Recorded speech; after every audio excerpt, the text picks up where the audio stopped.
Assalamualaikum warahmatullahi wabarakatuh. Perkenalkan, saya Enda Devita Sustagi dari Prodi Akuntansi Syariah, Fakultas Ekonomi dan Bisnis Islam, UIN Raden Intan Lampung. Pada video kali ini, saya akan memperkenalkan rekan-rekan saya dari kelompok 3, yaitu Rikas Diang Ningrum dan Romi Wardani. Pada video kali ini, kami akan memaparkan materi tentang akuntansi ZIS, yang dimana video ini dibuat dengan tujuan untuk memenuhi tugas mata kuliah akuntansi ZISWAF yang diampu oleh Bapak Faiz Arif Jamil, MAK.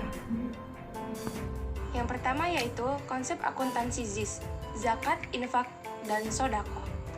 Akuntansi zakat, infak, dan sodaqoh dianggap sebagai salah satu cabang ilmu akuntansi yang dikhususkan untuk menentukan dan menilai aset wajib zakat, menimbang kadar volume, dan mendistribusikan hasilnya kepada para mustahik dengan berdasarkan kepada kaidah-kaidah syariat Islam.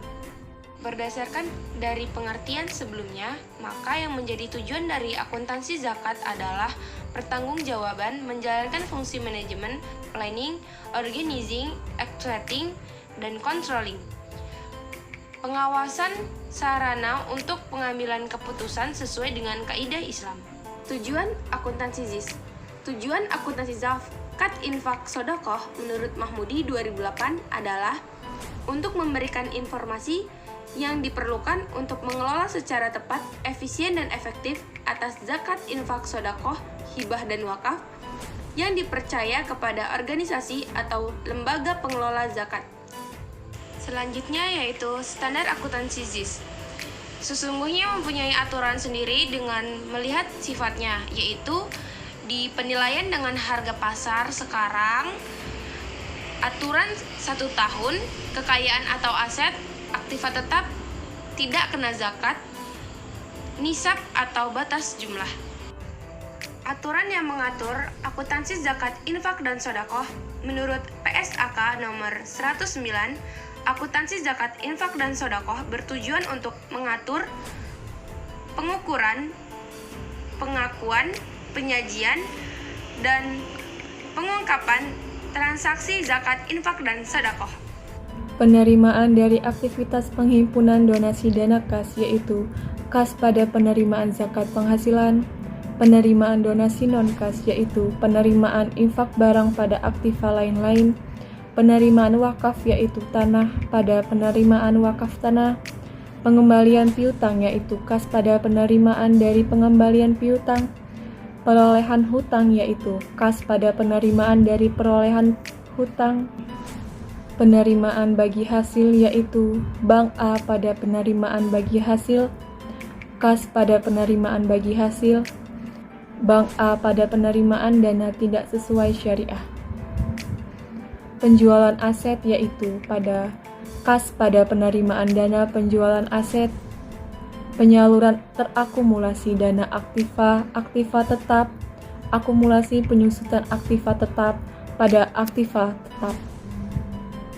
Selisih tukar lebih, yaitu kas rupiah pada selisih tukar lebih, kas asing, penyaluran dalam mata uang asing, yaitu santunan fakir miskin pada selisih tukar lebih, dan kas asing. Kas pada selisih tukar lebih dan barang berharga. Penarikan investasi. Kas pada penerimaan dana penarikan investasi, penyaluran terakumulasi dalam aktiva investasi pada investasi,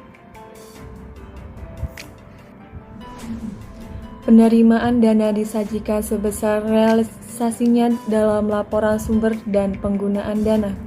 Hal-hal yang perlu diungkapkan dalam catatan atas laporan keuangan antara lain: yang pertama, rincian penerimaan untuk masing-masing jenis dana, dan yang kedua, informasi penting lainnya yang dianggap perlu. Selanjutnya yang ketiga, standar jurnal pengeluaran atau penggunaan dana.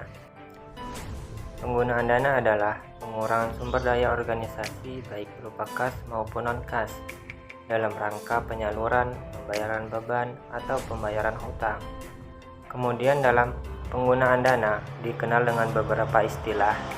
Yang pertama, beban adalah penggunaan dana untuk kepentingan operasional Basnas, seperti gaji, biaya administrasi, dan biaya rumah tangga Basnas.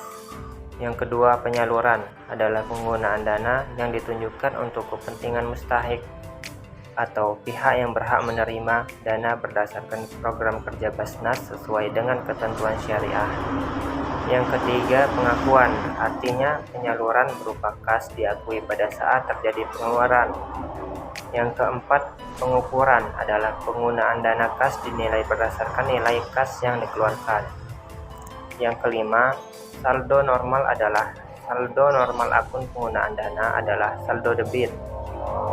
Akun ini akan bertambah dengan transaksi yang mendebitnya dan akan berkurang dengan transaksi yang mengkreditnya. Kemudian, jurnal standar untuk mencatat transaksi penggunaan dana Basnas. Ada penggunaan dana untuk aktivitas penyaluran kas. Jurnalnya yaitu penyaluran satuan fakir miskin pada kas. Penggunaan dana untuk aktivitas penyaluran non-kas. Jurnalnya yaitu penyaluran sembako pada persediaan. Penggunaan dana untuk aktivitas operasional atau beban, yaitu beban gaji pada kas. Pemberian piutang yaitu pemberian piutang pada kas dan kas pada piutang. Pembayaran hutang yaitu pembayaran hutang pada kas dan hutang pada dana yang harus disediakan untuk hutang. Pembelian aset yaitu pengadaan aktiva tetap pada kas, aktiva tetap pada penyaluran terakumulasi dalam aktiva tetap. Perolehan investasi yaitu pengeluaran investasi pada kas, investasi pada penyaluran terakumulasi dalam aktiva investasi. Selanjutnya, pengungkapan. Penggunaan dana disajikan sebesar realisasinya dalam laporan sumber dan penggunaan dana. Hal-hal yang perlu diungkapkan dalam catatan atas laporan keuangan antara lain: yang pertama, rincian penggunaan dana untuk masing-masing beban dan penyaluran. Yang kedua, informasi penting lainnya yang dianggap perlu. Kesimpulan, akuntansi zakat adalah proses pengakuan, pengukuran, penyajian, dan pengungkapan transaksi zakat, infak atau sedekah sesuai dengan kaidah syariat Islam untuk memberikan informasi pengelolaan zakat, infak atau sedekah kepada pihak-pihak yang berkepentingan. Akuntansi ZIS dapat digunakan untuk membantu para amil yang menerima dan menyalurkan ZIS, yang kegiatannya menerima dan menyalurkan ZIS.